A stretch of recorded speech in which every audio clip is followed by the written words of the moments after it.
Hey guys, I just picked up the CLA Expansion Pack for Steven Slate Drums. I thought I'd do a tutorial video on how I like to mix drums. Also give you an opportunity to listen to a little bit of how the drums sound from that sample library. So here we go. Here's my Pro Tools session. I've got a drum loop here. It's an 8-bar drum loop. You have some kick, snare, hi-hat, MIDI notes, and then also a crash at the beginning. I'm just going to be using that the whole time. It's pretty basic, nothing too fancy. Gives you an idea about what I'm going to be using. Let me switch over to the mix window now. So in this session I have it just set up that I'm going to insert the sample library here, Steven Slate Drums, onto this instrument track. Alright, next I'm just going to load up the first preset in the sample library, CLA Rock 1, why not?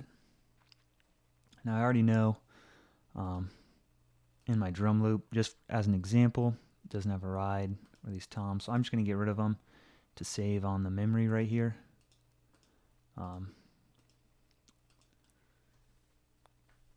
Just a quick tutorial. You'll see later on, I mix the toms anyway, very similar to how I do the kick and snare. So if you get an idea about that, you'll know how I like to mix the toms anyway. You have these extra samples here as well that are part of the preset. So that's finished loading. You can see it's a little bit over a gig here. And that's not even including a lot of the samples. So if you're running the 32-bit version of Pro Tools right now, you know this library can get pretty large as far as using up your system memory. So that's something just to watch. So why don't I just hit play? You can hear how it sounds. Right away, looks like it's clipping. That's just because we have all the instruments going out to a single bus, and that's fine. You can hear, these samples sound great. This is just the first preset. There's plenty more here. You can even go in, select individual instruments if you like from the sample pack, the kick, snares, toms, they're all here.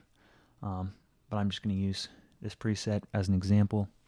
So what you can do is right now, if you look at the mixer, everything's going out through the stereo output, and that's why it's coming out here on the instrument track.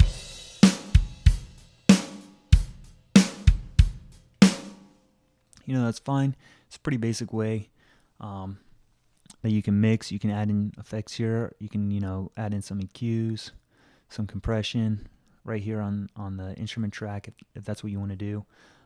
What I actually like to do is split out these tracks onto other tracks. You can do that a couple different ways in Pro Tools. Then you can treat it like you would if you recorded a whole drum set where you have the kicks, the snare, mics all coming in on different channels. Then you can process them how you would a normal recorded drum set, acoustic drum set. So I have some bus tracks already set up here, or some auxiliary tracks. I have them set up. I'll just to give you an idea, but it's pretty straightforward in Pro Tools adding a new auxiliary track. Another thing you can do is make just normal audio tracks and send them out to that. I just, for the example, I'm just using auxiliary inputs because I don't have to put it in record mode or anything like that. So let me show you how I set this up. In the preset, there are a couple different kick drums that are used and a couple different snares. You can make individual auxiliary tracks if you want for all those, but just for the sake of example, I'm going to put all the kick in microphones out to the same auxiliary send and just blend them together in here because I'd pretty much mix them the same way anyway as far as effects. I'm going to send these out as mono tracks. So in the Steven Slate Drums library, if you want to send it out to some track other than the instrument track, you come down here. I'm going to send them the kick in, going out here to 9. Then what you do in Pro Tools is you come over here, you go to the plugin, you go to Mono 9, and then I'll show you what happens if I play back. Now we got the kick coming out here. So those are the two mics that you got going on. Alright, so let me do the other ones. Kick out, I'm going to 10. I'm going to put the sub mics into the same one as well. Going to 10. Let's put the top. These are going to go to 11. 11. So now this is actually 4 mics. Going to that, the bottom, I'll send to 12. Alright, so we got to do these. Plug in. Kick out was 10. Snare 11. That's the top, and then snare bottom was 12. So we got the kicks, and snare going out. That's the bottom mic. Cool. Alright, for the rest of them, I'm actually going to send the hi-hat here out to, I'm going to put the overhead in that same one as well. Next are the room mics. I'm going to send the room mics out to 3, and they're both going to go to the same one. Then I'm not going to use the mono, and then I'll send this one out to 4. So the effects channel is the Sony Reverb channel. The Chrysler Algae printed the reverb from his unit and included as a channel, which I think is great.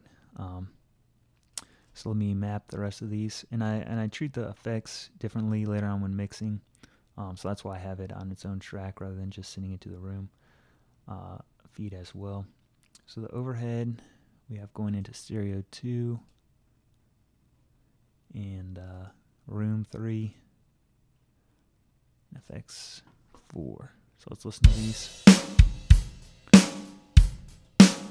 As you can see, we don't have anything coming out here on this channel, which is great because we're going to be mixing them all on these. However, there's a lot of clipping because we have multiple microphones all going to the same channel. So I'm going to do a quick mix really fast to get levels in a reasonable range.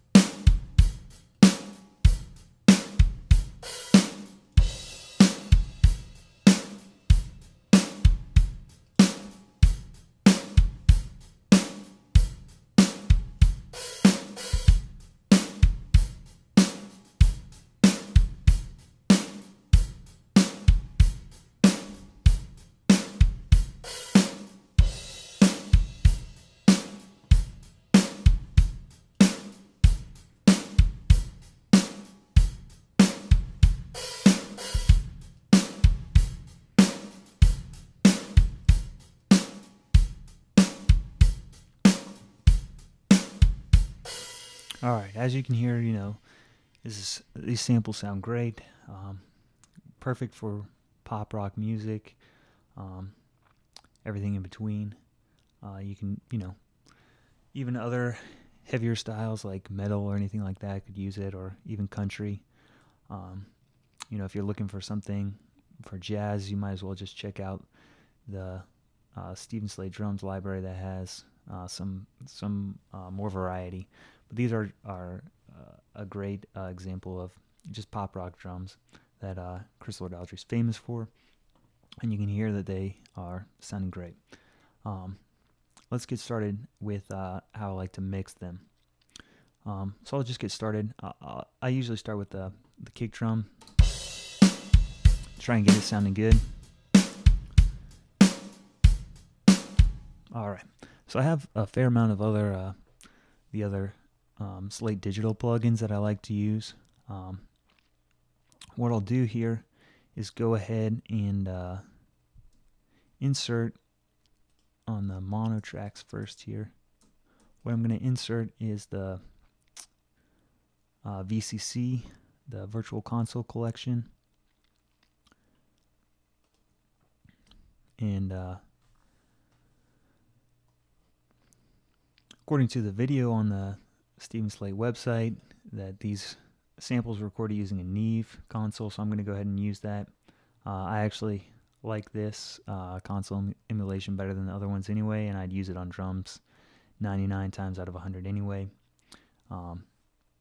So I'm going to also insert it here on the stereo channels. So I'm shift option clicking if you want to insert across multiple channels the same plugin. So we have Virtual Console Collection here. I better make sure they're all going to the Neve. If you set up the group here, you can control them individually, but I'm not going to go ahead and do that. Another thing I should check is to make sure that they're all in the oversampling correctly. Yep, I have a pretty fast system, so I usually like to just use the ultra high oversampling. You know, if it's can make it sound better, why not just use it if your system can handle it? All right, so let's listen to it now.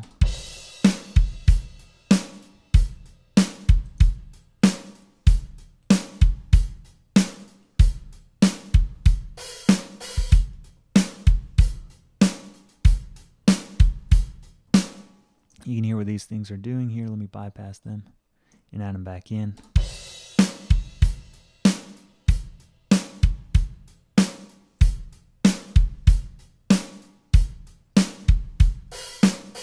I think it just adds a little bit more life to it. Some more bottom end definitely with the kick drum and the snare. I don't know what else to tell you. It just adds something a little bit better to it. You can control, you know, these are like nonlinear harmonics that it's adding. You can increase the drive a little bit to add it.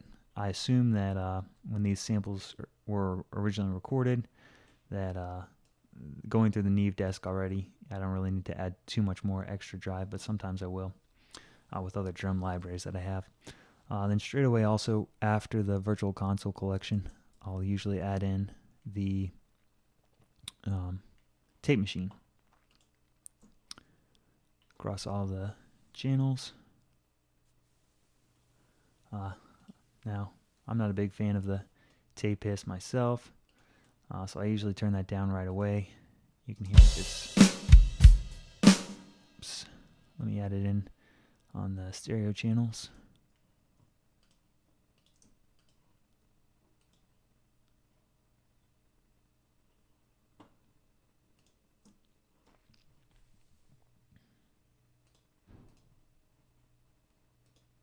All right, noise is down.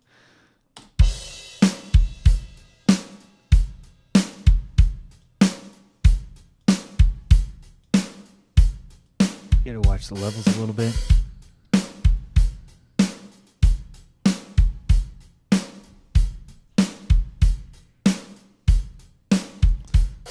So, hear what the tape machine does a little bit to it.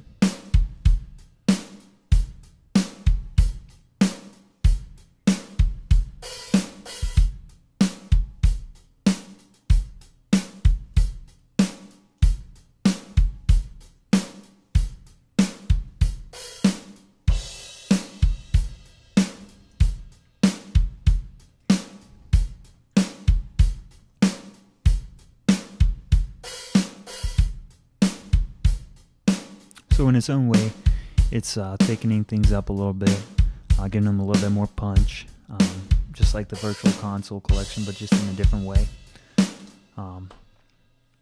There's plenty of discussion on what these plugins are really doing online. If you're more interested about those, I'd encourage you just to check those. Search for it online and read about what's really going on inside the plugins. I'm not going to give you a long explanation. So let's get back to mixing the drums. So I've got these going across all the channels. Next thing I like to do is when I mix drums is actually insert a compressor. So I've got that here, and for the CLA Expansion Pack, might as well just use the CLA compressors for drums right away. I like to use the 1176. And what I'm going to try and do here initially with this plugin is to control the transient of the drum hit. So if you think about with a drum, there's a lot of energy in the signal right at the beginning when the drums is being hit. What I like to do is use a fast attack and fast release to get that initial transient under control by doing just a little amount of compression at the beginning. I have the ratio set pretty low, just 4:1, and then I'll watch the input and look at the gain reduction. So I'm just controlling the input a little bit. The fast release time will make sure that you're only doing gain reduction on the initial part of the signal. Later on, I'm going to do different compression, and I'll explain that later on. But just so we can hear what's going on here at the beginning, I'll use the kick. So this is the kick in samples. Even this is more gain reduction than I like. Usually just a 3 dB is plenty to get the transient under control. This sort of just evens them out across the whole drum performance. That's why I do this first. You can bump up the output a little bit. You just got to make sure your gain staging is fine. You're not clipping at any point along the signal path. Alright, so that's doing what I wanted to do. Next thing I'll do is insert here the SSL collection. And these drum samples were already recorded very well, so you don't need to do a whole lot of EQ. But I just do a little bit. This is the E channel. There are tons and tons of Chris Lord Algae presets that come with this plugin set. I'm not going to use them, but if you want to use them, they're there. So usually what I initially do is I don't want any excessive low end coming through. That'll just make things too muddy. So this is a high pass filter. I bring it up somewhere around 40 to 50 to just knock out anything lower than that. Then next I'll look to shape the bottom end. Usually somewhere around, and you don't need to add a whole lot here because the way they were recorded already, somewhere around 70 hertz is usually what I like. Some guys go for things lower, 50 or 60, but that's plenty. I am going to go ahead and roll off some of the around 300. That makes the snare drum sound boxy. If you look at the frequency response of these samples, it's already pretty hollowed out in the middle, so you don't need to take out too much like you would for if you recorded these drums yourself. I usually have to do much more extreme shaping then. I usually like to boost a little bit around 3K to give it more a snap. And then sometimes I'll use a combination of a low pass filter and a high shelf to add in a little high end, but not too much high end here. Anything above like 12K I'm rolling out, but I'm adding between 5K and 12K to give it just a little extra snap. So that's the EQ section that I'm using. Next, I'm going to talk about how I use the dynamic section, the compressor and the gate, to shape the sound. So the idea is, before I was using a really fast attack with the 1176 to control the transient of the hit. Now what I'm going to do is use a slow attack here on the SSL console emulation to shape the tail of the hit. So what I'll do is just bring it up, and I usually start out. You can hear right away, and it's doing some compressing of the tail. And what I'll do here is kind of use the dynamics section. If you are familiar with like transient designers from like the ways to shape the envelope of a signal, I'm looking at taking out some of the sustain to give it more punch at the beginning. So I'm clipping a little bit. I'll bring this down. All right. So I usually start with the ratio pretty high, just so I can hear it, and then back the ratio off once I get it in the place that I like, so it's not as dramatic, but it's doing what I want it to do. So we have a slow attack time, so that's going to let the transient of the drum hit pass, and then I'll mess around with the release so that it's fast enough that it's not performing gain reduction after the drum hit's gone completely, but I want it to last long enough to shape the remainder of the tail of the hit. If you do it too short, then the tail ends up popping through after the compressor is finished. So you watch the threshold.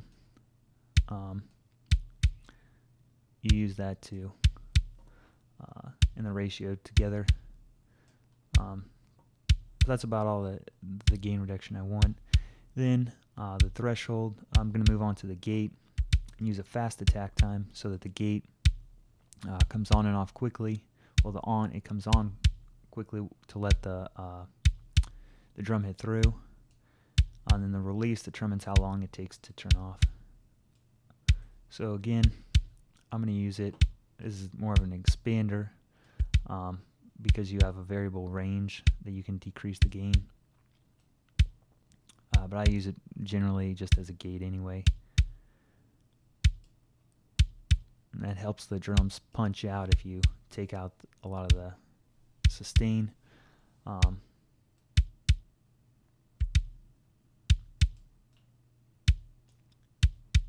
can hear what I'm doing.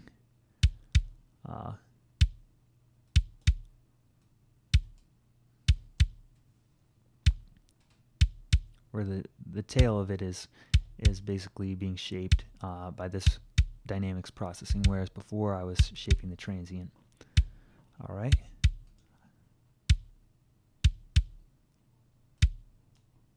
That's basically how I like it. This is what it was in bypass, and then this is what I've added in here. Just helps it pop out more with the high end, and thickens it up a little bit on the low end again, and then controls the shape of the envelope here with the dynamics processing. I'll do similar sort of thing next with the out microphone.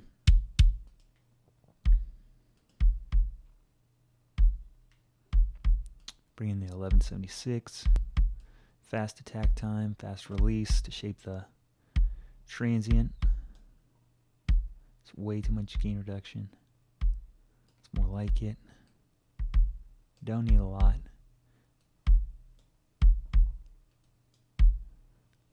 Alright, let's get back to the SSL console. We can look at that more in detail. Same thing. Pull out, that extreme low end that you're not really going to hear anyway. Roll off a little bit of the top because I am going to add in a little bit. Typically I'm using the snap in the microphone, the in microphone, for the high end of the kick drum rather than the out. I want to use the low end more from that to mix in with the high end.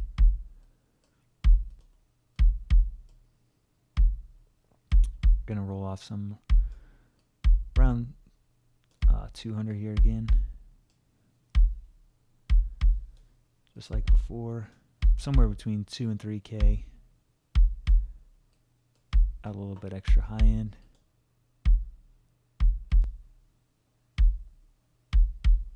Alright, I like that a little bit better. Let's do some compression of the tail of the hit here. Bring the threshold and the compression up.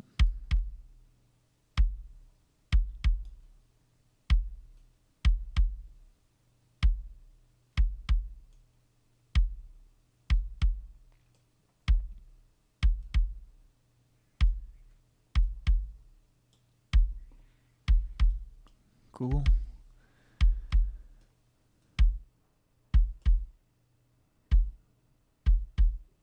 Fast attack, definitely.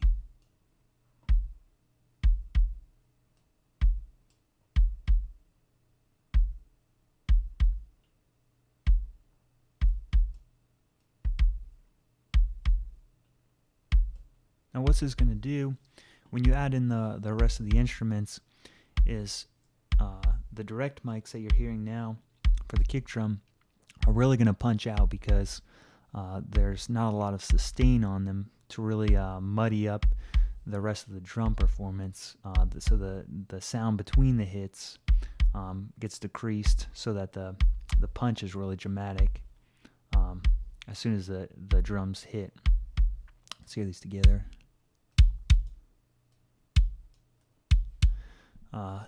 I'll show you how these are. If I select these.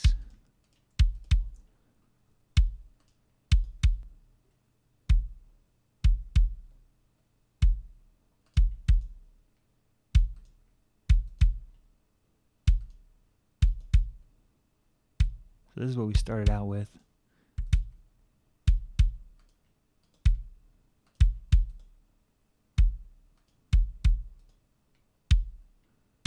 That's what we're finishing with.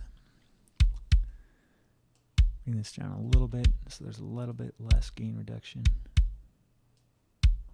Alright. We've got things under control. We've also shaped it well. We got the kick drum sounding how I like it. Let's move on to the snare here. Alright, same thing here. Control the transient initially. Fast attack, fast release. Too much. Mix it in. Especially with snare drums. You know, if you're applying these techniques to acoustic drums that you've recorded, it's really difficult to keep the snare hits under control, but make sure that the snare is still loud enough after you're done mixing. So that's why I usually start out on drums with controlling the attack, fast release, the transient up front. Let's get back to the SSL plugin here. Same thing, roll off the bottom end in case there's just any bleed coming through. Use a combination of a high shelf to add a little top end, but make sure that it's filtering off everything above 15K. There's that snap you hear.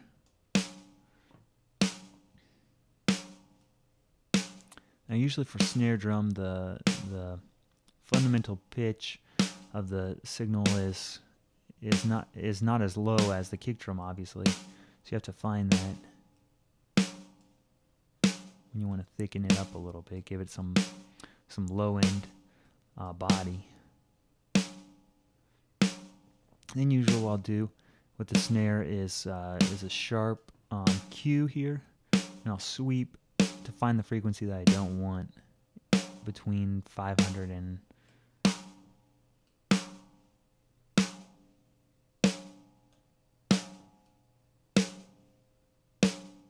So that's a little bit above 500. Pull that out.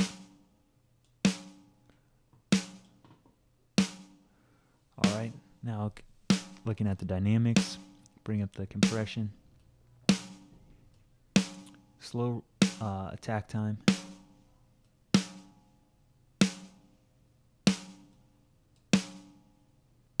Clip.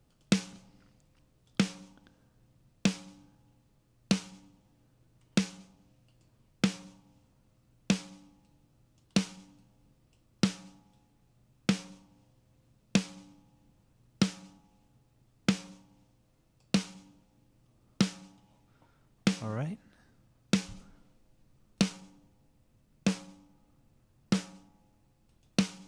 Same thing with the gate, fast attack. Release is too fast there. Doesn't sound natural.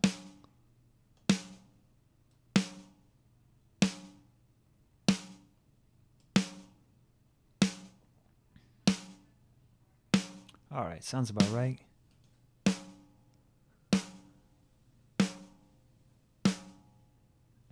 You can hear just between the hits that ringing, you know, can sound good on drums, but if there's too much ringing, that it just makes the drum performance sound muddy and it doesn't punch as much. So that's why I use that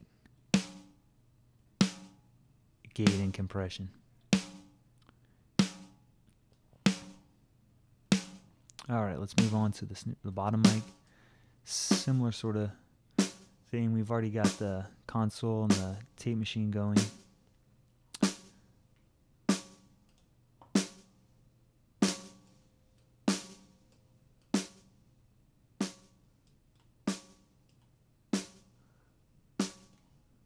All right.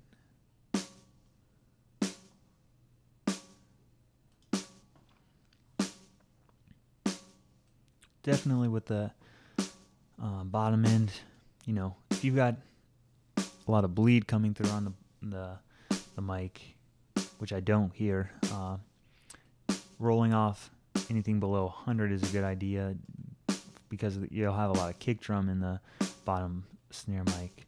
Because I'm using sample drums, you can control that and take that out automatically. So the high frequency is really where the money is for the snare bottom mic. Adding that in is important.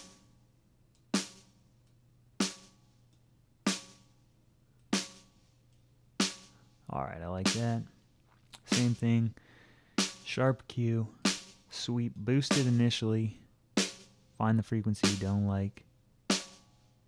I don't like that one. Take it out. You can add a little low end. I'm gonna not really. You don't need it for the bottom snare mic. All right, let's get to the gate and compression.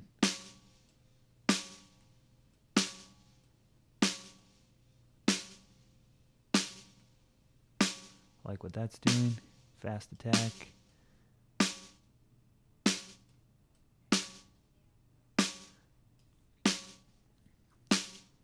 Now with the bottom mic, I'm definitely more inclined to not worry about how natural it sounds because I really want those snares the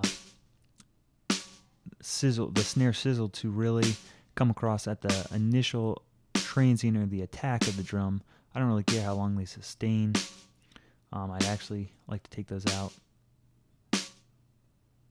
just so you're hearing that. Helps the crack of the drum right at the beginning. Let's hear these together.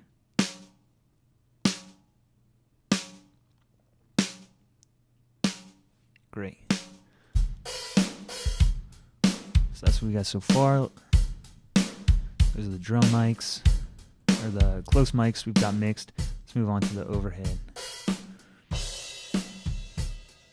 All right. Same thing. I usually insert this compressor. However, what I'm not going to do is shape the transient the same way I would on a close mic. For the overhead and room mics, I'll just go ahead and use this preset from Chris Lord Algae. And what you'll do is just bring up the input, back up the output a little bit, make sure we're not clipping.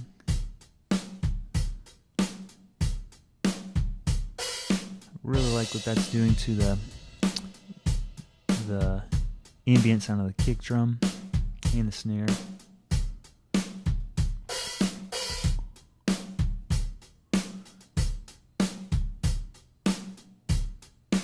You'll notice here, before I move on, the attack is it's pretty slow compared to what I was doing before, and the release is pretty fast for the gain reduction.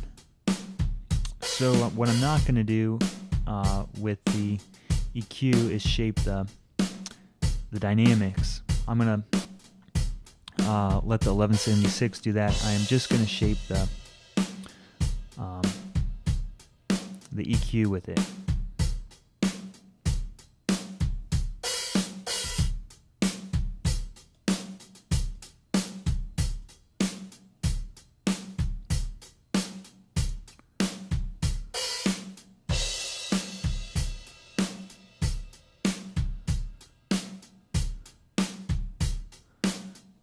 Now, I usually use 2 cuts here on the overhead. So that's a frequency I want to take out. The same thing a little bit lower.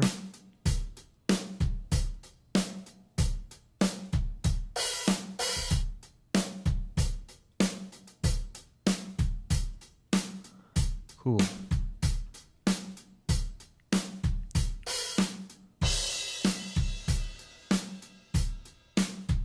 Alright, I can tell just from listening to it also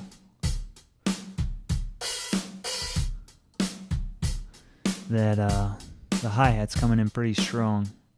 So I'm actually going to go back here into the mixer because this is where I'm sending the overhead and the hi-hat to the same place, and pull out some of the hi-hat so that in the mix the hi-hat isn't as prominent. That's plenty of hi-hat for me. Look at the bleed levels. Alright, so I brought down the hi-hat. I'm looking at the bleed. I do want to take the kick drum a little bit out of the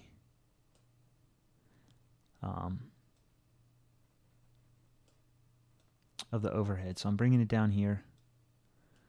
I like having the snare drum in there, but have the kick drum down just a little bit more.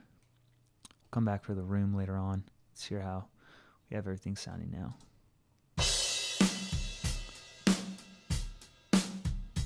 Cool. Let's listen to what I've...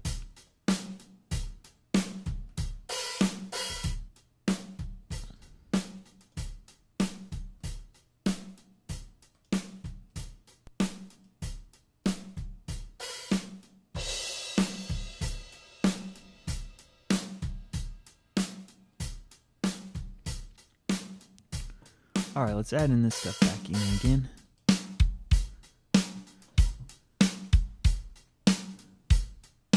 Cool. Let's move on to the room.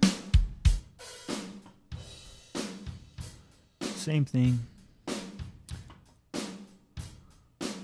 I'll just use one of these presets on the room.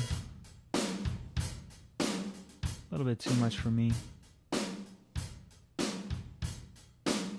Great. Add in some EQ.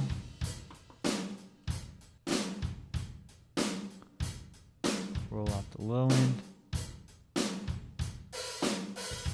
Find the frequencies I don't like.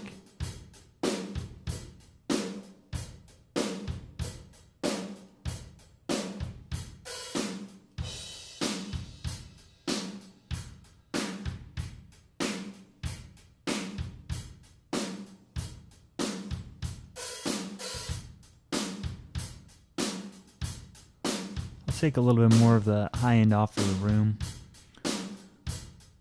than I would for the overheads.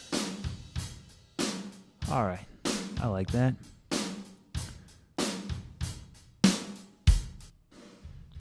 For the The reverb, I actually decided I don't even want to. I want the reverb to just be like it's coming out of the unit that was printed. However, one thing you have to watch here, in more recent, I'm running Pro Tools 8, but more recent versions of Pro Tools have automatic delay compensation. I haven't upgraded because everything still works. I don't want to worry about things not working all of a sudden. Still running Pro Tools 8. So that there's samples of processing delay. There's a lot, especially for things like the virtual tape machines. So you have to, what I'm going to do is make sure that this reverb is delayed by the same amount as the rest of mine here. So if you command click in Pro Tools, you can switch between volume, peak, and delay. So you can see with the processing that I've done that all these channels have the same amount, and then I just need to change the reverb so that it starts, samples are being triggered at the same time that these are playing back at. So you just insert time adjuster. Again, if you're not using Pro Tools, a lot of other DAWs already have automatic delay compensation, so you don't even have to worry about that. But if you are using Pro Tools 8 or you don't have automatic delay compensation turned on, you want to make sure that your reverb samples aren't starting before the rest of your drum samples. And if you're doing a full mix, if you have other instruments, you want to make sure that they're all lined up and they have the same amount of delay compensation. So there's different ways of doing that. This is just how I'm doing it.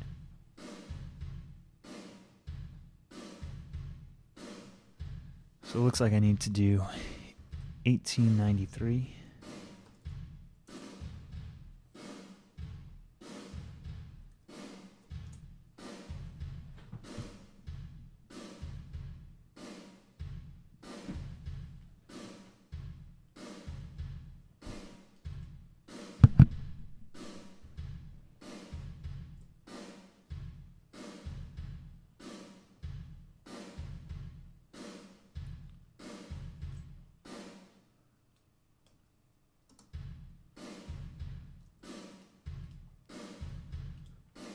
Well, I guess I've got too much, so I gotta back it off by 10.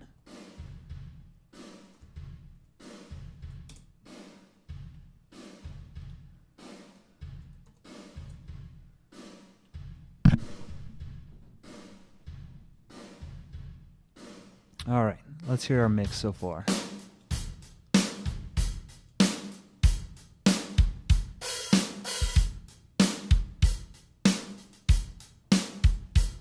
All right, that's all right. But if you're going to be mixing this with a band, other instruments, this might not work so well. So usually what I do is I'll set up like a bus channel. What you can do here is insert things like the first one here is my VCC mix bus. So before these were the ones that I inserted were just the individual channels. Now I've got the mix bus. I'm going to turn it on to the Neve console, drive that up a little bit. Let's assign these here to the output. Go into a bus 1, 2. All right, cool. Let's listen. So what's this plugin doing?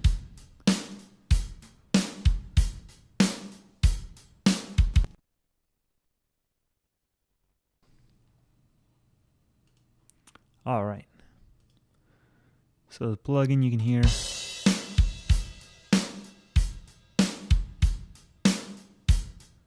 Doing some cool things. Again, add in the tape machines. Wonderful. I usually switch this one to the 2-track.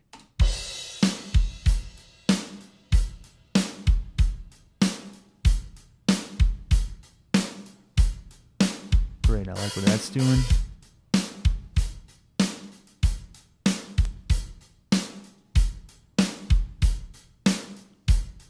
Yeah.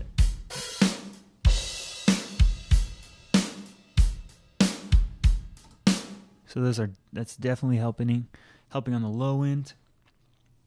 Another thing I like to do at this for the bus is to add in a Pultec style EQ. This is the IK Multimedia version. There's a bunch of different versions from different companies. I'll just add a little bit of low-end boost and attenuation. They work well together to give you a little bit of a scoop around 200 hertz and a little bit of boost below that. And then I like to add in also a little bit around 4K using the Pultec style EQ. Too much high end for me. That's just about all you need. Cool. What's next? I like to use a compressor here. This is the SSL bus compressor. When Slate Digital finally gets around to releasing the Virtual Console collection, I'm sure I'll pick that up. In the meantime, using the SSL console collection. Now this just, or SSL bus compressor. This I'm just going to be using to just glue the track together a little bit. I don't want a whole lot of gain reduction here with the threshold.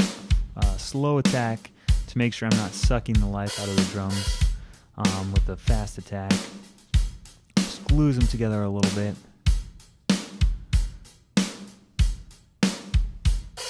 I like that. Another thing that I like to use is the Oxford inflator. This thing, what it does is just brings the sound basically right into your face. It sounds great.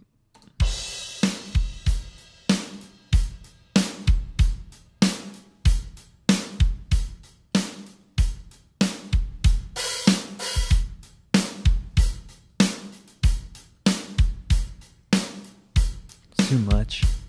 That's better. Listen what it's like with and without.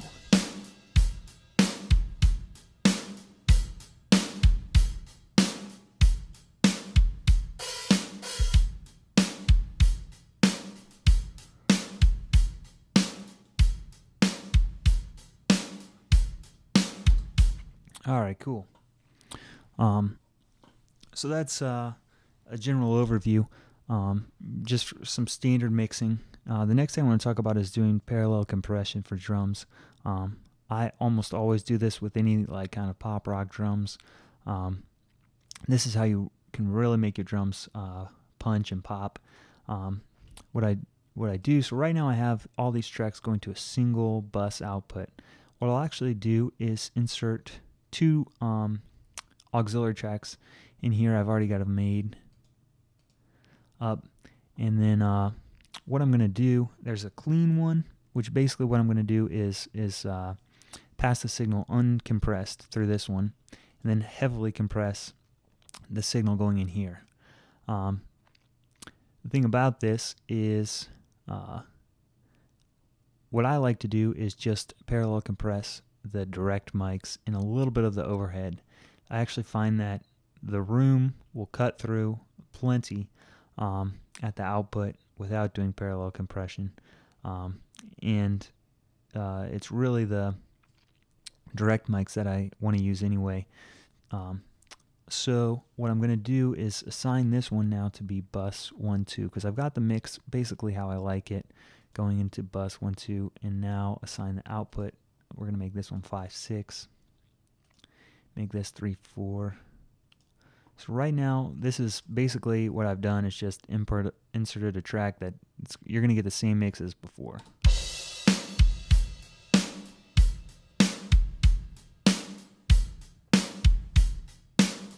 Great. Now, what I'm going to do is on this channel over here, insert the 1176 again. And on this, I want a pretty fast attack time and a pretty slow release time. I'll play around with that in a second. But what I'm going to do is insert an 1176 over here as well. But I'm going to go to compressor off on this one. So it's not going to do any compression. just got to make sure that it's not adding too much extra volume.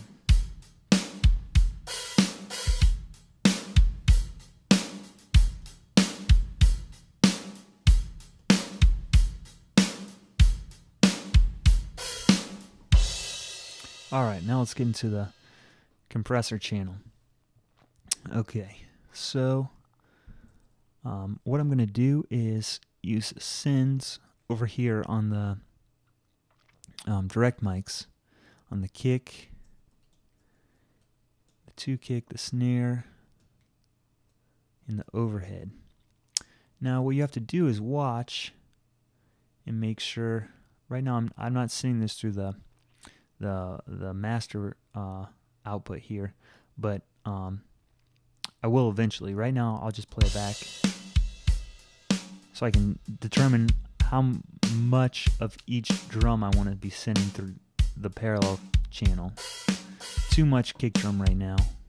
I like a fair amount of the direct one, not as much of the way too much snare too. Definitely bring down the overhead.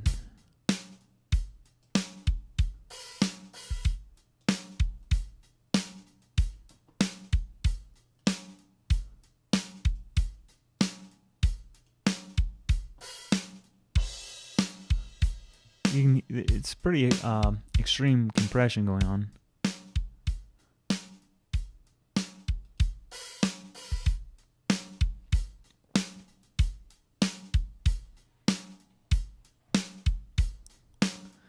Alright, now I'll start mixing these back in. I'm going to send this to the output instead of just going through the send to the video feed. I'm going to send this to here. So now we have both of these coming through. We have the clean and the compression track coming through. All these, the virtual the virtual console, the tape, everything like that. I'm going to mix this one in. You can hear how it sounds.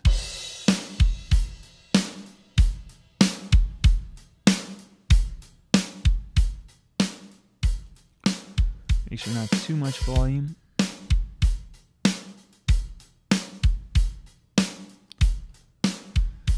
This is what we had before. That's the room, the effects included. Step those up. Then the parallel compression.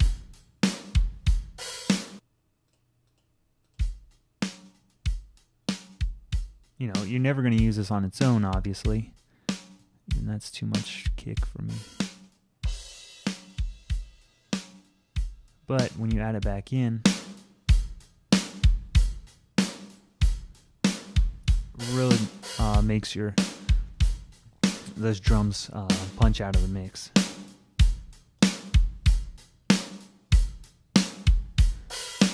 Another trick that I like to use is to look at the clean channel. So what you've got going on here is a lot of the room, the effects, the overhead. Those are the kind of the ambient kinds of sounds. Another thing I'll do occasionally, if I really wanted to have a strong attack at the beginning, is use a transient designer. This is the one from Native Instruments. Just back off the sustain a little bit.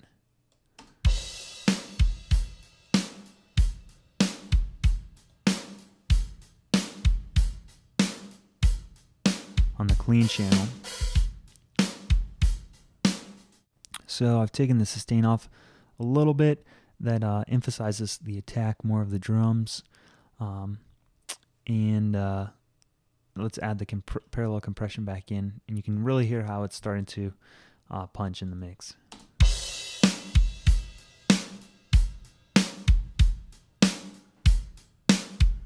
You know, let's take these things out. You can hear it again. This was just going clean through the... Let's look at what I've done now with parallel compression.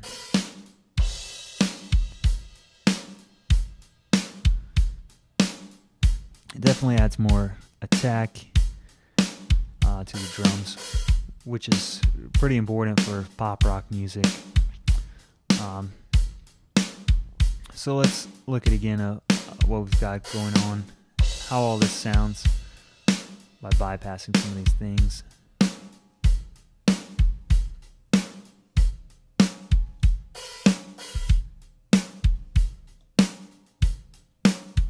You know, that doesn't sound bad. That's without any mixing on the individual channels. That's just the parallel compression and the output. But really, when you add in these things in is when the drums really take off to me.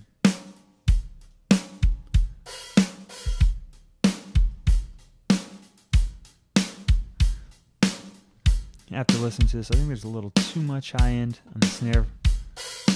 Back that off a little bit. You know, these drums were recorded well, so they don't need a whole lot of EQing. Alright, that sounded great. The last thing I'll usually do, if these are going, you know, in a mix, is add in the Slate Digital FGX. I've already, you know, compressed these a fair amount. So as soon as this comes up, usually what I'll do is bypass the compressor. It's a great sounding, very transparent, clean compressor, but I'm just going to use the limiter here at the end. There's all these functions, the transient control for the kick drum, the snare. These drums are already pretty punchy. You know, if your drums weren't well recorded, sometimes, you know, adding in some of this extra transient control for the snare and the kick is important. I usually don't need to use it just because I'm using, you know, the Steven Slate Drums samples anyway. So I just like to use the limiter here to control the output a little bit.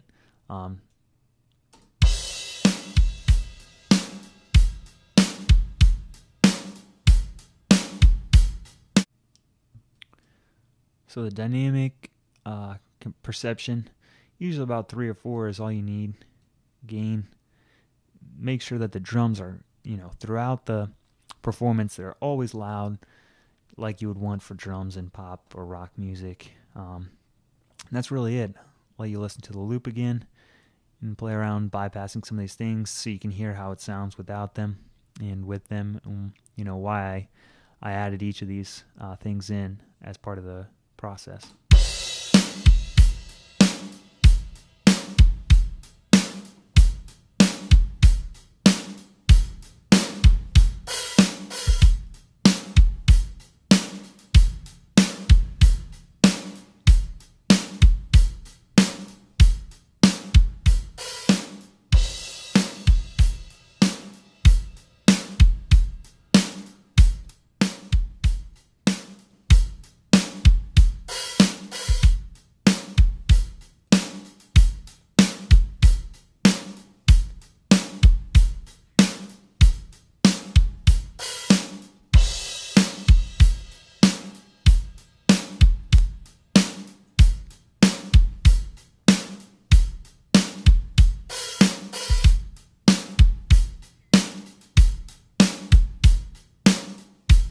So that's really it, guys. You know, it's a pretty boring, you know, drum loop, but just for the sake of mixing, hopefully it shows you some tips and tricks on how you can make your drums sound pretty good.